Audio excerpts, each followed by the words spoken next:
Welcome back to the Four Elements Press LGBTQ Authors Series, where we talk to authors about their works, about their messages for the LGBTQ community, and about their work outside of writing. Today we have Mathew Schulz, and he is a queer British writer. And well, no, you're not British quite, are you? That's okay. He is a queer Aussie writer living in the UK, and he's going to talk to us about his work. And he has an upcoming work called Filament Lit Nights, which is a dark fantasy queer horror novel coming up in August. So he'll give us a little sneak peek preview of that. Thank you for being here, Ryan. Introduce You, yourself and a little bit about your work.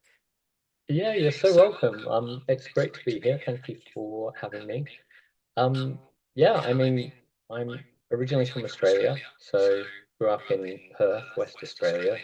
Funnily enough, the most isolated city in the world, um, right on the west coast. And in my time there, I've actually spent most of my youth. I, throughout my self-discovery as a queer person, entered in the drag industry, and I led a drag career for about 8 years, which is where all my kind of inspirations began with writing, because I experienced a lot of instances, situations that sparked inspiration.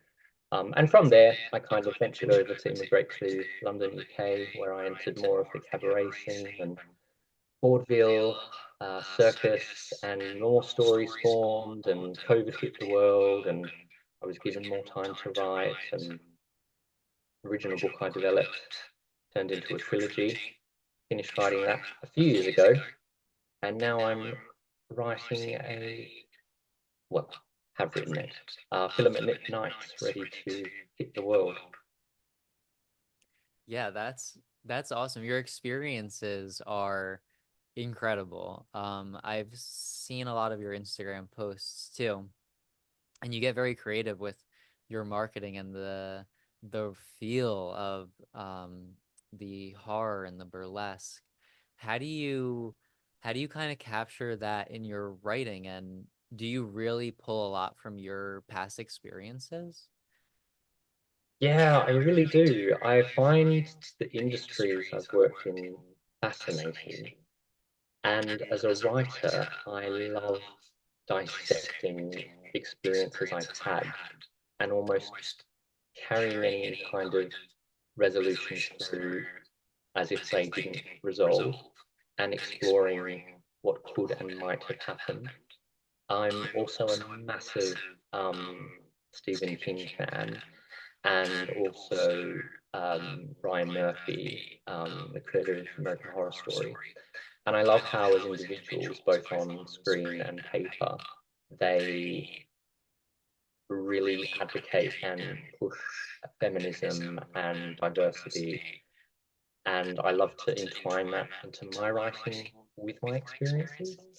So I think with that fascination for the Master of Horror and Mr. Murphy, and my own experiences, I think the stories that I've crafted together, coming from a background of drag and cabaret and vaudeville, um, yeah, I just found this really nice niche that I've become really comfortable with and get really excited about sitting down and writing, and certainly saved my sanity in COVID. Yeah, a lot of the writers I've spoken with have found a lot of purpose during the COVID years to maybe write what they never were able to write, or really like be serious about getting their work out there. So Yeah. I hope, we can kind of carry that sense of almost like responsibility to our work into the future Mm. too, and not hopefully it's not lost. Did you see when you were um kind of deciding on the horror aspect and the horror genre, did you see a lot of like queer voices in this space, or were you kind of like pioneering? Um, I think for me, growing up in a age where there wasn't so much queer representation in horror, and if there was, they were very much killed off on the get-go. And that, I think, is in many films that you look back on, slashers, thrillers, almost like tokenism, and then kill them off and can carry on with the hero or the straight white man carrying the story. Um, so I think when I'm writing, I love to embrace my community and almost give these characters of mine these empowering and creative personalities in my stories, whether they are a villain or a hero per se.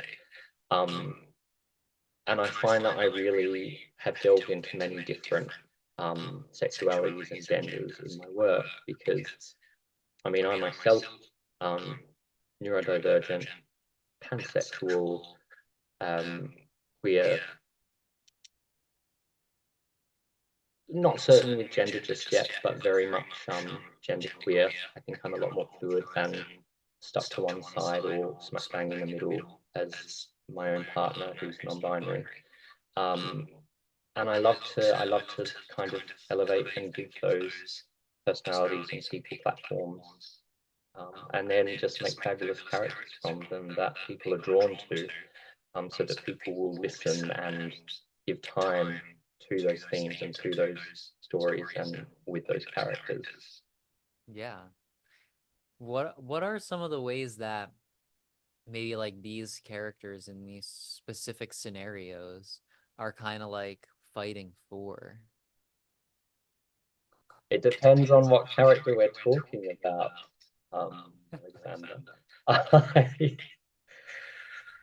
The first book I ever wrote very much explored a time when minorities were being created within minorities.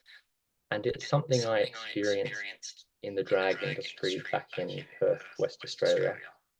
It was almost a very toxic industry back then. And I hope that it's improved.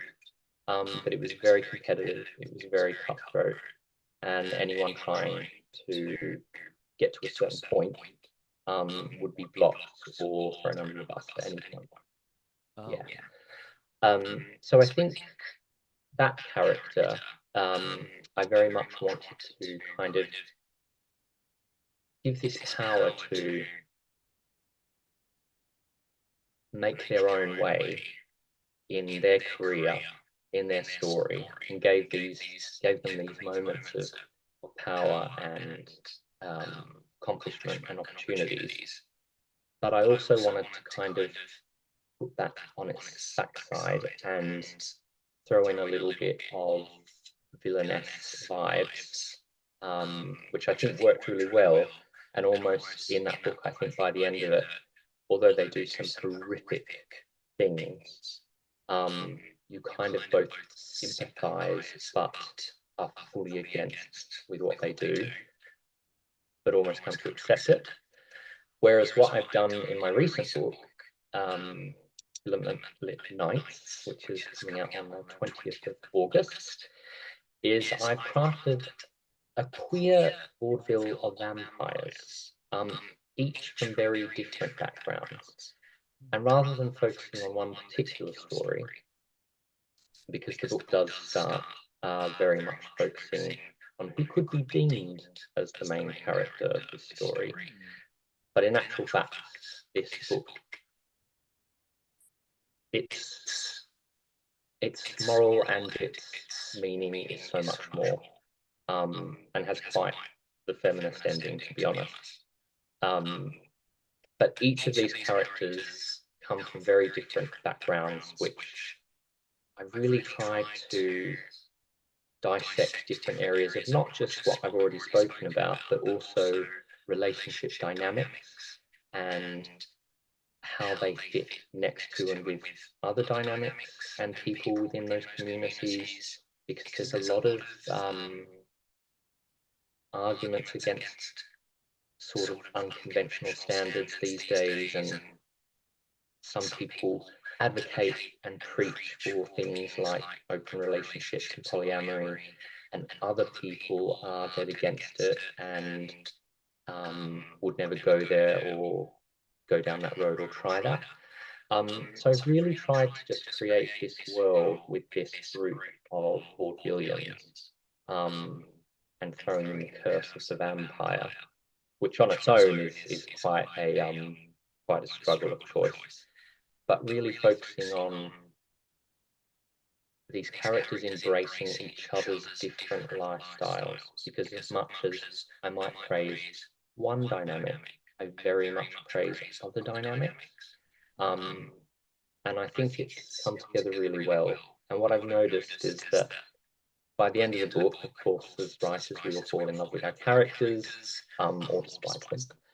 But these characters I particularly really, by the end of writing this book, felt as if they were family and friends of my own, and just want to go into that big top and see all of them.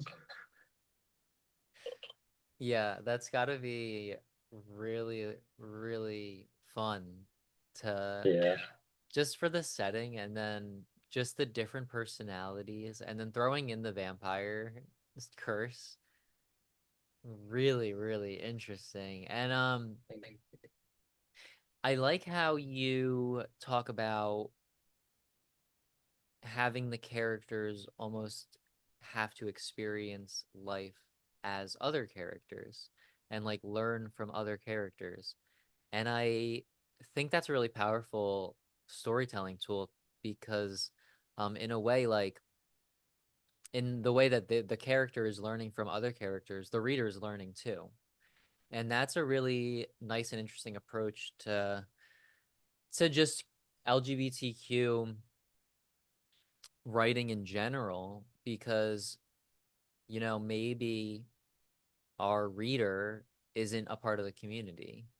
Mm, So those could be the baby steps into acculturizing, or yeah. in a way, people coming out don't often have like a perception of what the LGBTQ community is. Mhm. So to undertake the challenge, first of all, Yeah. of kind of representing like a broad spectrum of the community is an undertaking in itself. So thank you for that. Oh, honestly, it brings me so much joy to write these characters, and like you say, almost act as a stepping stone for people that either are within our community but don't understand or want to understand other perspectives or lifestyles.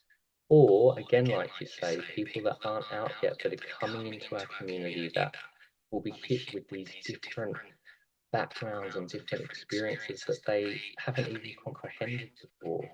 Um, and honestly, it's as much as I say I've been experiencing with my own gender, I think I very much feel comfortable with saying that I'm very gender fluid. And I feel like that has also played in my lifestyle over time.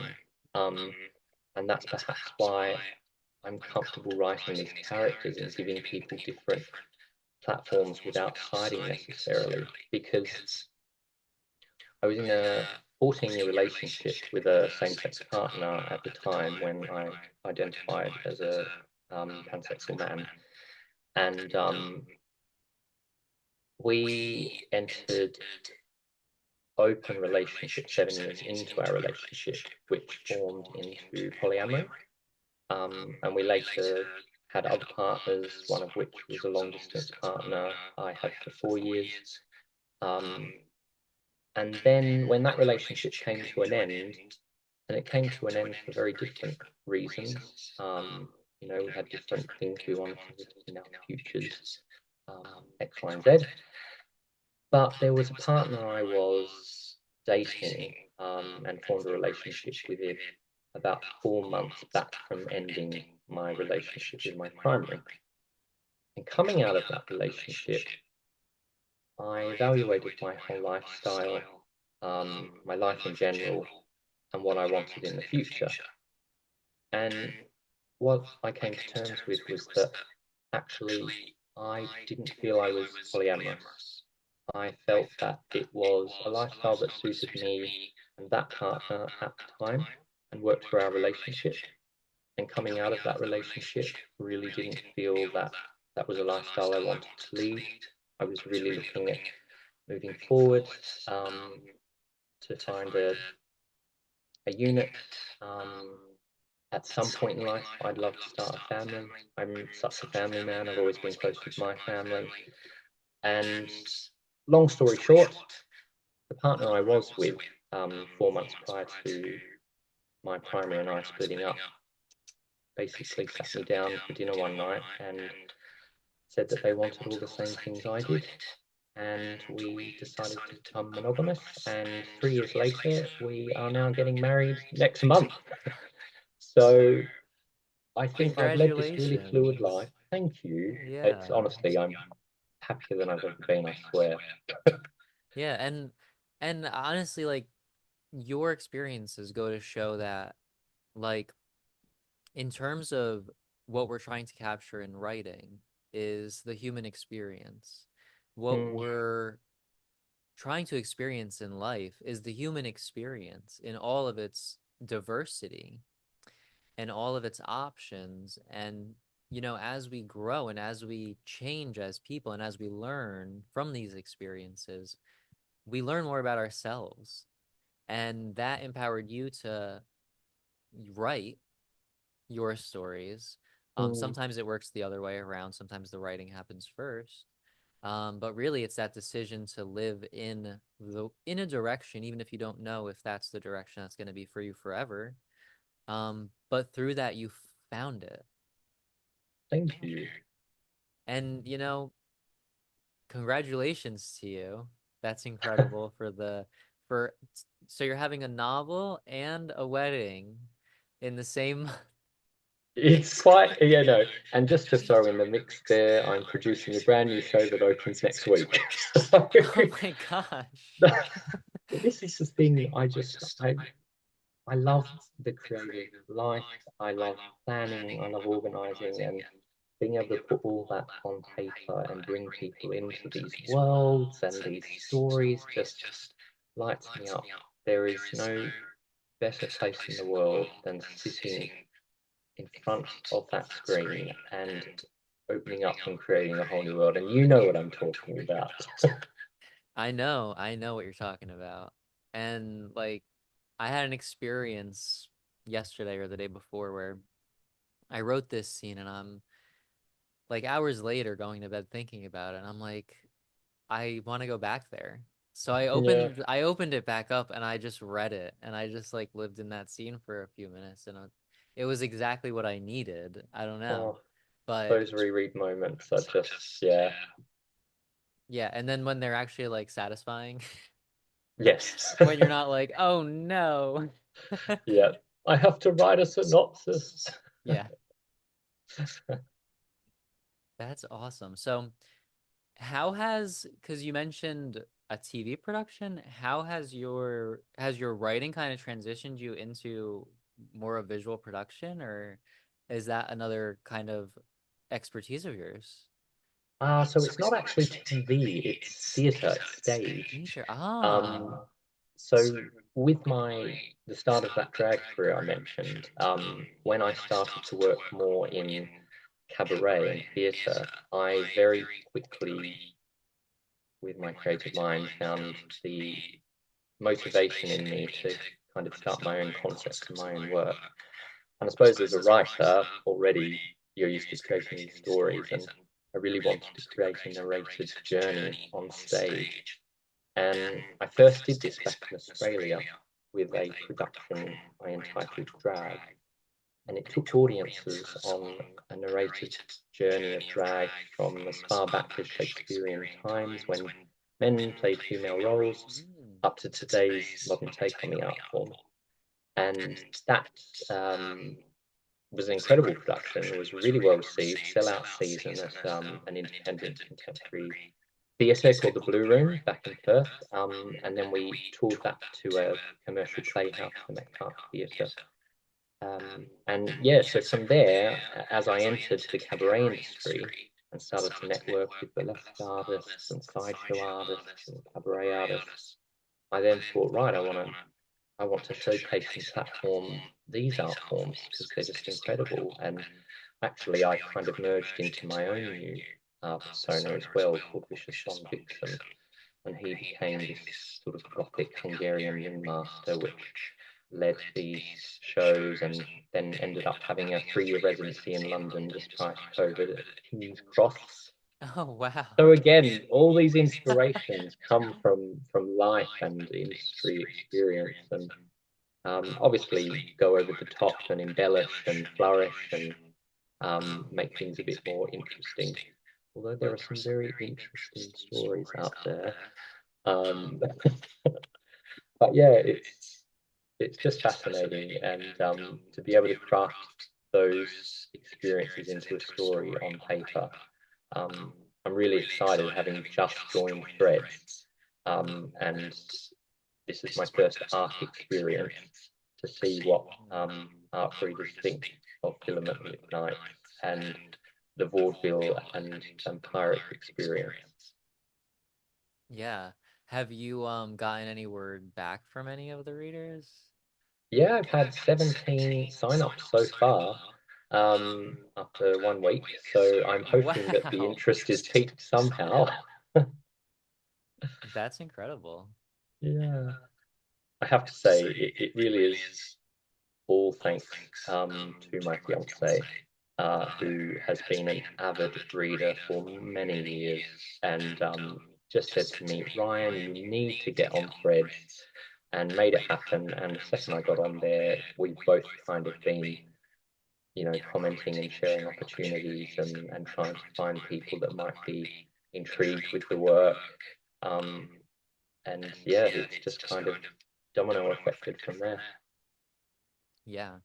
Well, having a whole series written definitely gives you a lot of content to share and talk about and for people to follow. Did you because I always think about this and we talk a lot about the writing craft and we'll get to like things like marketing in a bit. But how did you kind of transition from like writing the series to writing like a new project? Was that a bit of like a writing challenge or was it natural? Gosh, I haven't even thought about that. I think with my first book, it was always an intended passing piece from my drag days. And almost when I hung up my wig, per se, I I wanted that to be a tribute to Panache. It was her name. And then when I finished that book, it was almost as I had started entering the cabaret scene. And I'd kind of drawn these lines that developed onto the sequel. And then COVID obviously found me to write prequel comes second sequel. That trilogy all comes from that part of my life, so it was all very directly related. Where this standalone book came from, I think, was just having experienced that whole transition from Australia to London and then finding myself with a resident show and working with artists from not only all over the UK but the world, because this Vicious Von Vixen's vaudeville became quite a renowned show in London, and I had applications from all over Europe and even the States. And in fact, I still work with the current reigning Ms. Exotic World from the Burlesque Hall of Fame, who actually I've just cast in next week's show, Jezebel Thunder. So the stories that they've all brought with them and the experiences we've all shared on stage together, I've virtually taken that time and in my mind crafted this story. Likewise with The Curse of the Vampire, I very much see it in a way being how society almost can deem certain parts of our community. So in this book, I use The Curse of the Vampire in the form of what a vampire is, and that choice and that battle between becoming or not becoming. And when you read the book, you'll find that actually these vampires have found a belonging and a tribe, and all come from backgrounds of segregation and suppression and isolation. And it isn't until they turn and come together in this vaudeville that their life, unintended, actually begins. So I see that in all forms. I see that as accepting you're gay. I see that as becoming transgender. I see that as choosing a lifestyle dynamic, whether that's polyamory or otherwise. So that curse of the vampire in this book stands for so much more. So this book really, for me, particularly coming from Australia, which can be a very closed-minded country, to London, where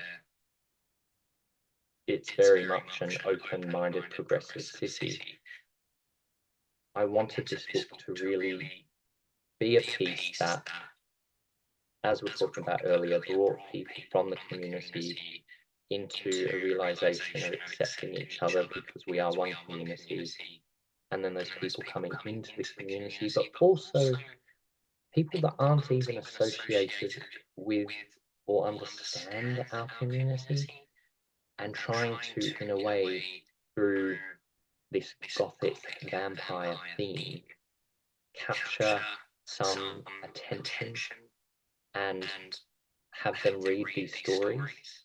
Whether that works or not, other story. But it was definitely an inspiration for this book, and I felt I had to write it. Yeah, I like how you reference how it becomes a community where like everyone can kind of feel seen and accepted and a part of. Whereas, and that's kind of like a counter, and that's part of like why I started this series. Because it's almost like it's a counter to the traditional narrative of traditional society where it is exclusionary. Like this is where everyone can exist and be happy and be seen and be themselves. And really, it goes to show that our community is the one that's going to outlast the exclusive one, the one that is more segregated, the one that is more discriminatory, because in the way that, we're fighting for is a future that is more accepting. And it's the natural conclusion to any child growing up without the biases of their parents, without the taught discrimination of their whoever's teaching them these things. Yeah. Because people do want to be accepted, they want to be seen. Um, and the more that our society reflects that, the more attractive it is going to be for so many people. Yeah. And it's so funny you say that, because when we talk about society, I feel like what I've done with Philomelic Nights, although there are many horrific moments within the time of the travelling vaudeville, but the majority of horror is actually what happens before these characters each turn, and the moments that led them to making that choice or not having that choice and being thrown into the ring. Um, so yeah, it is interesting to reflect on. Yeah. Well, in terms of marketing, do you use a lot of these messages in your marketing too? Or and then how else do you do marketing? Do you do any like paid advertisements or anything like that? So I joined up again, thanks to my fiance's research. I joined up with a PR company called Book Buzz PR. I think they're relatively new, but they are just the most incredible PR workers, Yeah. constantly checking in with me, constantly we're navigating between each other where and what should be posted, when something's posted, how something's posted. I think different angles can be made on depending where these posts or what marketing's being made where. I know that constantly I am rewriting things, whether that's focusing on themes of the book or focusing on the story of the book or focusing on the art element and interests of people that might like to read a book, Mm-hmm. sign up to art. So yeah, I think there's no straightforward answers to that question. We really do try and, in a bespoke way, find ways to post and market things. Yeah. But they have been great, and my fiance as well has just constantly been on the threads, just looking at areas we could engage. And all of a sudden, my algorithms just turned into a feed of, gothic queer people, which I love. But yeah, I think it's been a process that's naturally and organically developed, as opposed to just starting with a set marketing plan and following that through. Yeah. Social media, it seems like, has been one of the main, ways authors have been connecting with readers. Um, and then Book Buzz is really interesting too. That's really cool. So they kind of help you with that social media angle, and then do they do work outside of social media too? Yeah, so they've been doing a bit of work outside of socials. So they've obviously done all the templates and the models for me for the art. Okay. They've done the spreadsheets for the sign-ups, all that sort of stuff. So they've almost taken administration out of my hands as well, which has been fantastic. I do have to just shout out to Hannah and Lauren because they've been brilliant. Um, but yeah, they've taken on both sides of that for me, which is really appreciated because I do work, a full-time job as well as write and produce. So Oh gosh. it's been a huge help. Yeah, it's in the 21st century, authors are wearing a lot of hats these days. Yeah. Um, for in-person events and marketing, are you planning some of those for after you launch your book? Yeah, well, even for the launch itself, I've already planned an event. I'll be sort of targeting individual people that have engaged with me and art readers and things to send an invitation to, as well as, of course, my own family, friends, and fan base existing. So we're going to launch the book on 20th of August at Underbelly Boulevard, Soho, and it's going to involve a burlesque performance to give people a bit of a teaser and a bit of a feel for some elements of the book. I'll be doing a reading as well as a bit of a speech to talk about some of the themes that we have today and kind of wrap everything up in one for anyone that's interested, and then follow with a book signing and anyone that wants to have a chat and hopefully sell some copies on the night. Following that, I'd love to get back to some stuff that I did back with the trilogy and find some local libraries that might be interested, try and really hone in on community spirit. I live southeast London, so I'd love to really find some independent libraries, charities, and non-profits that we can both support each other in a way. Because I'd love to, with this book, also bring awareness to existing missions and groups.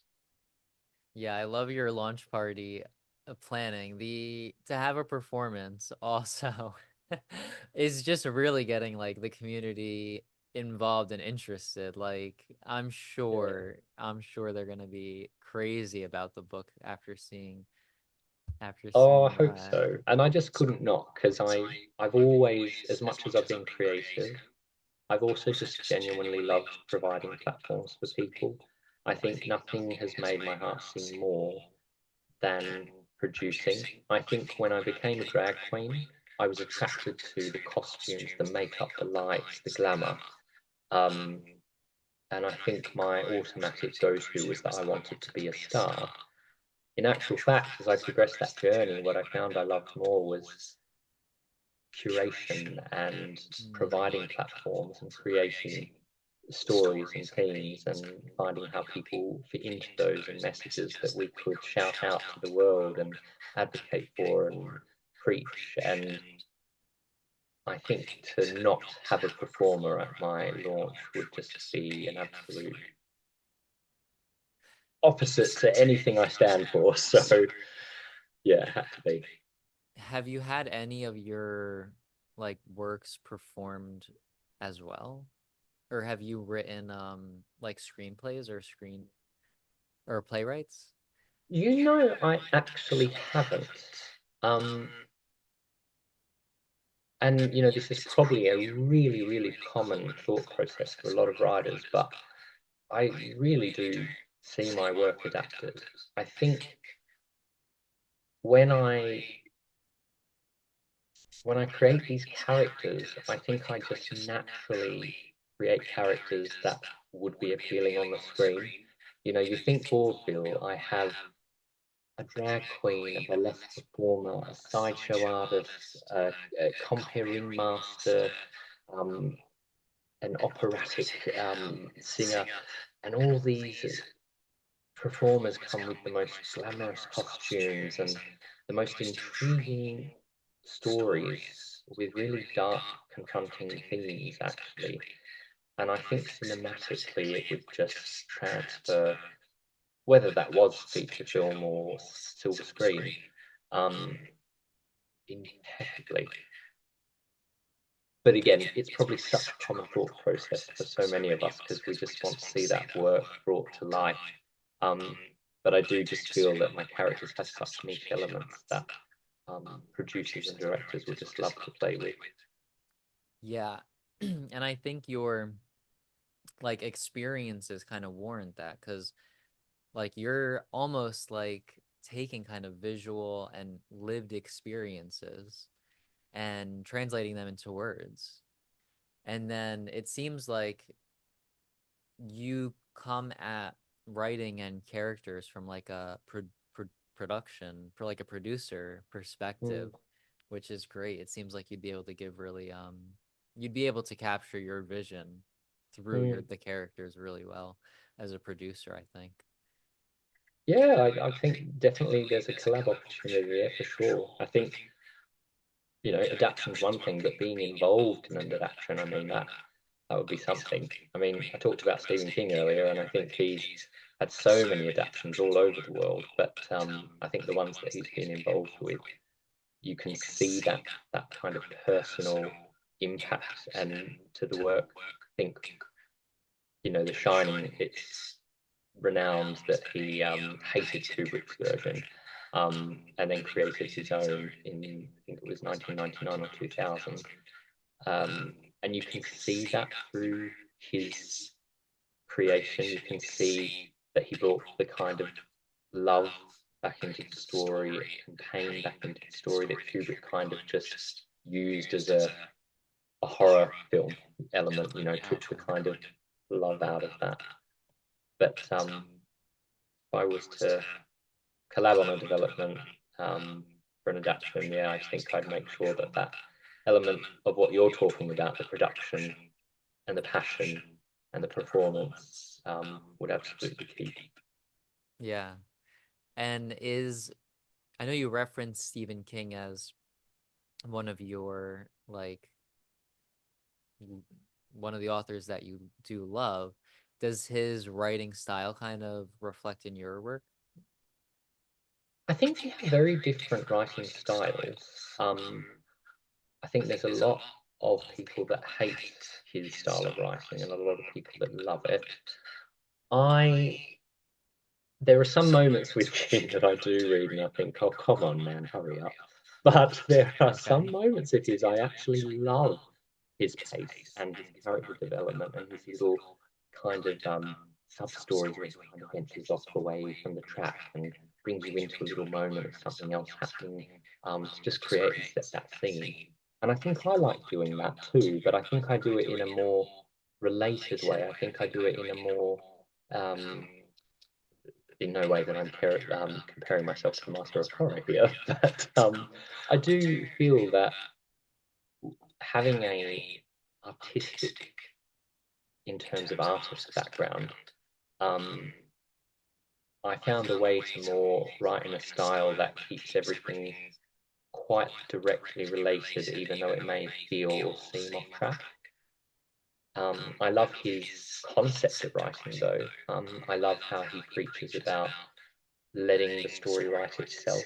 I think there are so many different models of writing, and I think he is such a big advocate in living the story and letting it play out.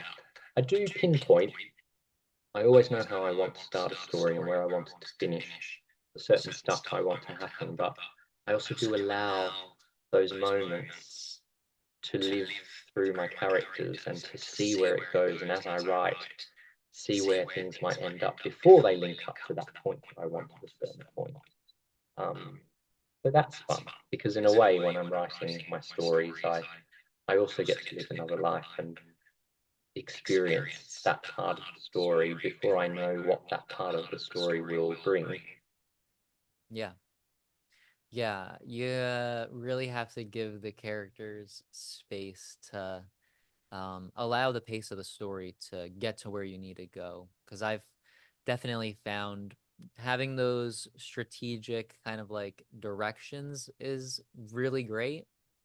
Because as long as you're writing in a direction, you're going to get somewhere. Yeah, so Um, true.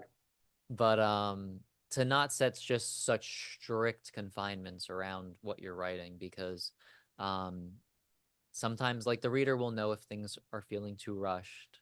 They're going Mm, to know if you've built up enough like affordability for them to believe what you're writing.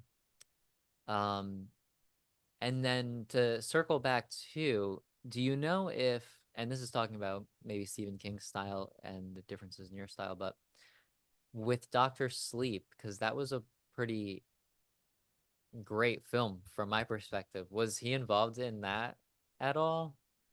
he kind of was, I think. He oversaw some stuff. Um, but it did go in a different direction, and I think that was the director's influence. So, Yeah, okay. because obviously in the book they don't go back to the Overlook Hotel, but in Okay. the film they do. And Right. I was so torn with that decision because actually it really worked, and it could have worked so well in the book. But then he's had that argument before. I know that when The Mist was adapted, he just couldn't believe the ending the director came up with, and even I think quoted that I wish I thought of that. But I think that's the great thing about creatives is we all bring our own elements to things, and I don't think there's anything wrong with that. I think, while sometimes we can really want to stick to our original concept and what we wrote and what we envisioned, other times actually it could use a bit more development and it could use a bit more influence. And if that's going to make the work better, why not? Yeah. And and too, it goes to the point of like affordability. So like in terms of my first novel, I wrote that to be a novel, concise, you know?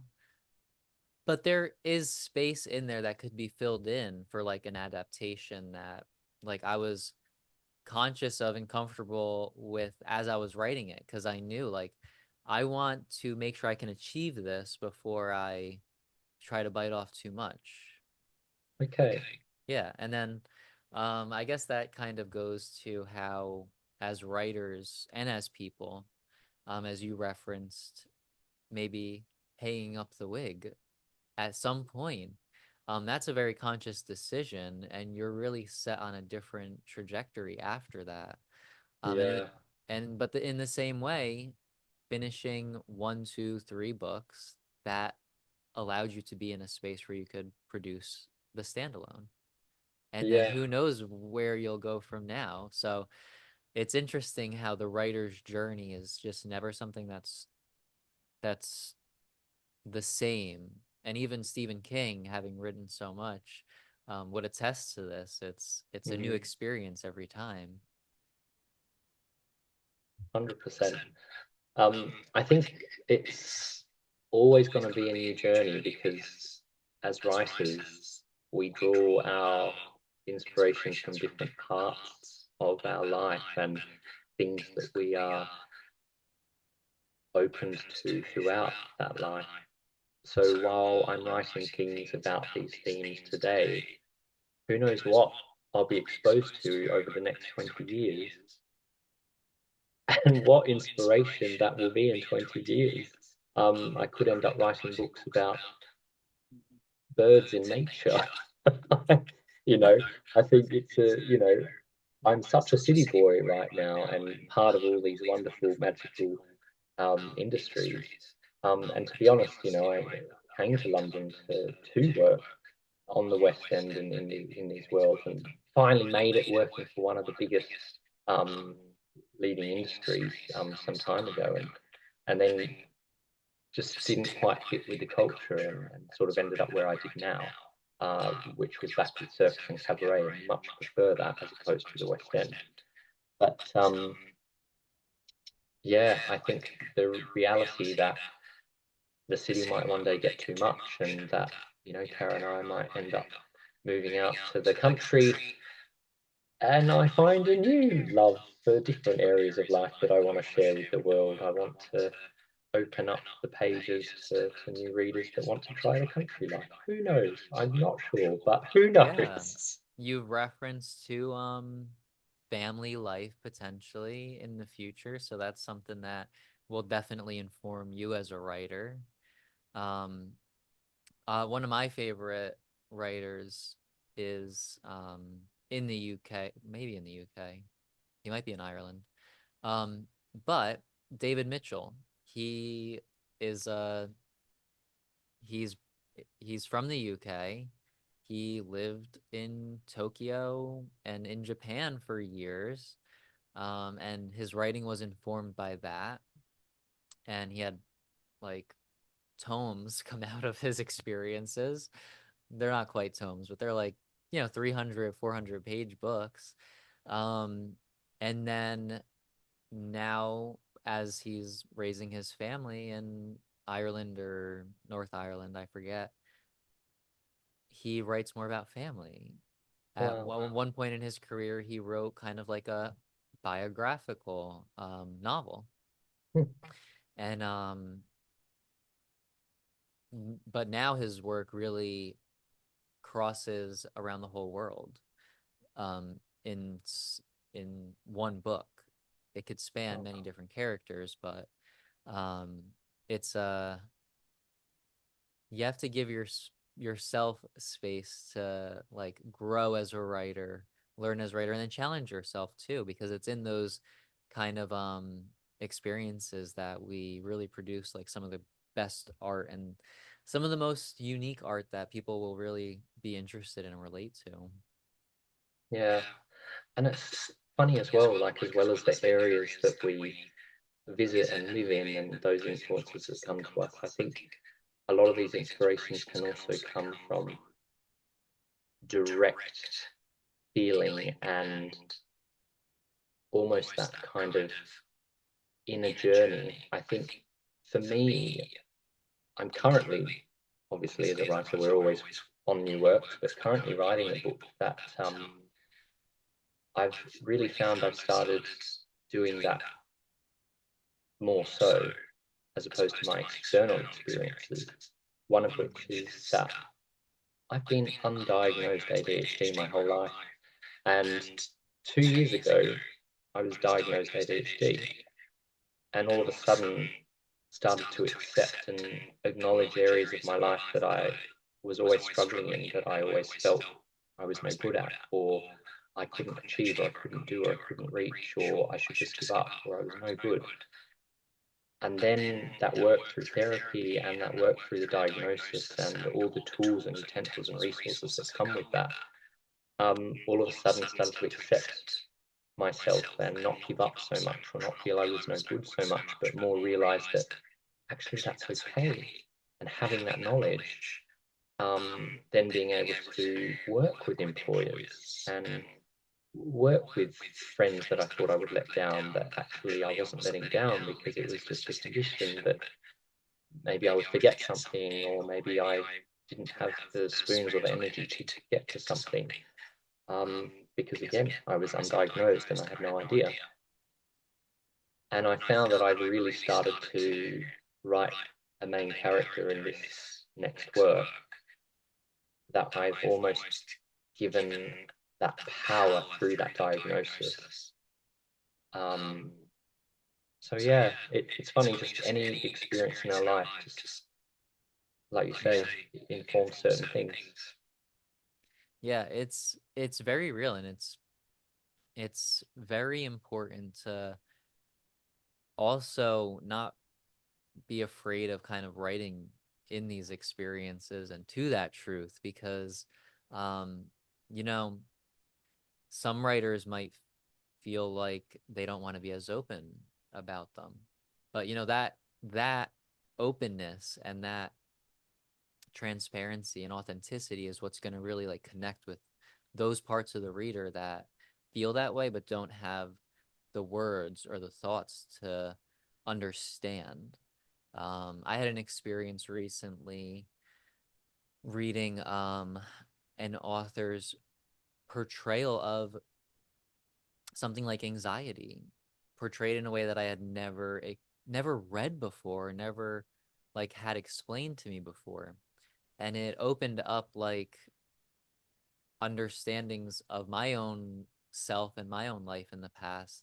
And you know, it's we're never like done learning about Yeah, yourself, especially because really this the like we are put in society and we're just told to find a way.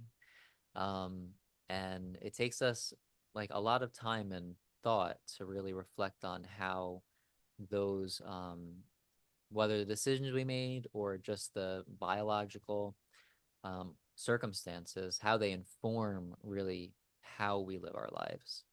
And yeah. yeah, I love that you bring that up and actually are putting that in your work. It's really incredible. So, Ryan, I wanted to ask you also about your decision on self-publishing, traditional publishing, and kind of your thoughts about that, and then maybe a little bit about your experiences too. Yeah, it's been an interesting journey for me. I think, like everyone, I would love my work to be represented. Um, Maybe some people have different opinions on that. Maybe self-publication really does work for some people. But I do always start with a submission process. I look for all of the open submission platforms that are available at the time, you know, who has open submission, because obviously they close submissions at certain times through the year. And I really give it my best shot.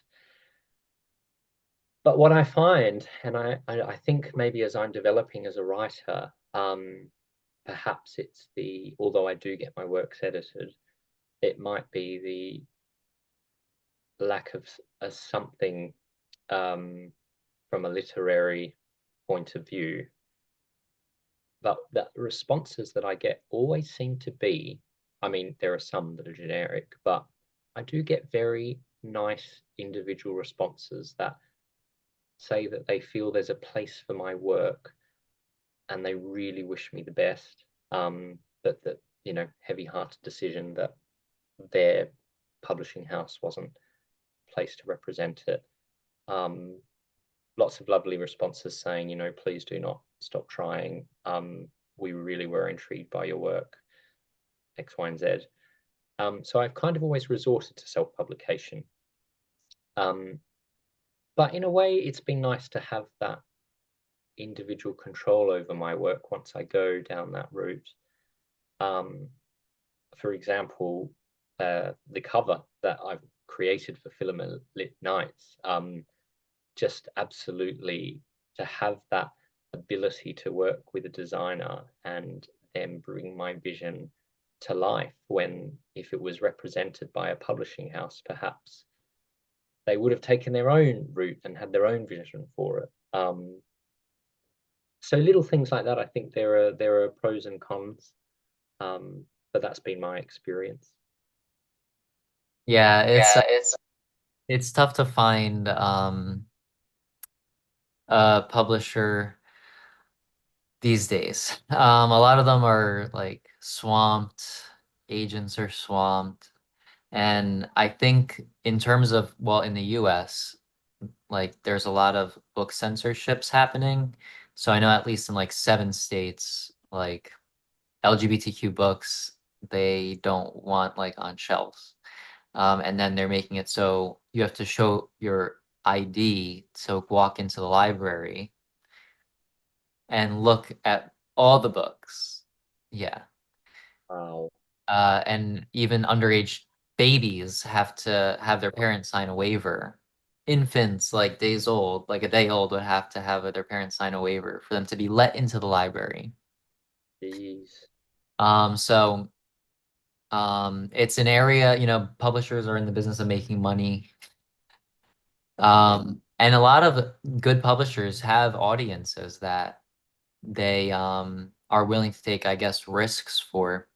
But we've heard from authors with experiences in discrimination in the marketing side, and that's after they've already been accepted by the publisher. So Wow. I've seen self-publishing seems to be a space where um, the gatekeepers can't have their input in. And Mm, I guess it speaks a lot to the philosophy of like independence and kind of being the self-made people. And really, these companies started with an individual having a dream mm, and working towards it. Uh, mm, only through a lot of manipulation have they become monopolies. yeah. So like our press is one that tries to create that counter conversation, and it seems like your work is a part of that and doing the work of that. So thank you for doing the work in the space that needs it. Oh, it honestly absolute pleasure, and thank you for providing such incredible platforms. And you've kind of spun my head on that concept. I think independent representation is actually quite a thing then, yeah. Yeah, and of course, when you have to get the experts involved, that's when you get the experts involved because we're not all experts at everything. I could never design a cover. Uh, I honestly, Lisa Erica was the designer for Filament Lit Night's cover, and it, she submitted such incredible boards for different feels from different parts of the story, and then slowly we kind of narrowed down where we wanted to get to, and then back and forth with visions, and it was such an incredible project to work on with her. Highly recommend, especially with everyone using AI at the moment. I think it's so important for us to just keep supporting um, actual creatives and artists. And yeah, we don't want to take that work away from our own. So it was great to really collaborate with someone to make what was in my head come to life, as opposed to just throw it in a chat box and make it happen. Um, No, yeah, your cover is great. thank you. I love it. Well, it's all thanks to her. So Yeah. Share the compliments, please. definitely will. And thank you so much for being with us. I'm going to have the links for your socials below so everyone can follow you where you are. and stay up to date. And then what I'll do is also I'll have the link to the interview article for Four Elements Press, and in there we'll add your books to the bookshop shop as well, so people can browse there and purchase. And then of course we'll definitely have you back on. Maybe you could do a reading after your book launch for us. Oh, I'd love to do that. That's fantastic. And if you want to get a flight to London, please come join us on the 20th of August. That would be incredible. There are a few places I'd want to go. Yeah. Yeah, my here, let me do the outro real quick and then I'll just stop the recording and we'll talk a little bit more. Um, Thank you guys so much for watching the Four Elements Press LGBTQ author series. Make sure to subscribe and hit the like button so you get more of our content. Follow Ryan where all of his socials are so you can stay up to date on his work. And look out for his new work on the 20th because we'll be looking to have him back for a reading. And thank you guys so much for watching. Share around and take care.